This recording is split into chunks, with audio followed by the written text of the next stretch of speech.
ఇది చూశాక జర్మన్ ఇంజనీరింగ్కి మీరు ఫిదా అయిపోతారు. ఈ భూమి మీద ఉండే మెషిన్స్లో గ్రౌండ్ మీద ఆపరేట్ చేస్తున్న బిగ్గెస్ట్ మెషిన్ ఏదంటే బ్యాగర్ 293. హైటు 315 అడుగులు, 738 అడుగులు పొడుగు, 14,200 టన్నుల బరువు. దీనిని ఆపరేట్ చేయడానికి 5 మనుషులు ఉండాలి. ఆ చక్రం చూడ్డానికి ఫోటోలో చిన్నగా ఉన్న దాని సైజు 70 అడుగులు. ఆ వీల్కి 18 పెద్ద బకెట్లు ఉంటాయి.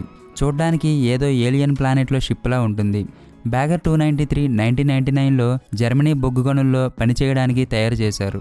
ఇప్పుడు ఉన్న ఇండియన్ రూపీస్లో చూస్తే దీనిని తయారు చేయడానికి 830 కోట్లు ఖర్చు చేశారు. జస్ట్ ఈ మెషిన్లో అన్ని పార్ట్స్ అసెంబుల్ చేయడానికి 10 సంవత్సరాల టైం పట్టింది. దీని ముందు వర్షన్ బ్యాగర్ 288తో కలిపి ఇది కూడా టాలెస్ట్ మెషిన్లా గిన్నిస్ వరల్డ్ రికార్డ్స్లో నమోదయ్యింది. ఒక నార్మల్ ట్రాక్టర్, లారీ తీసుకుంటే 10 నుండి 30 క్యూబిక్ మీటర్స్ ఇసుక తీసుకెళ్లగలవు. ఈ బ్యాగర్ 293 ఒక రోజులో 2,40,000 క్యూబిక్ మీటర్స్ బొగ్గుని తీయగలవు. ఇది చాలా స్లోగా మూవ్ అవుతుంది. అప్పుడెప్పుడో 20 కిలోమీటర్ల దూరంలో ఉన్న వేరే మైన్కి తీసుకెళ్ళడానికి 3 వీక్స్ టైం పట్టింది.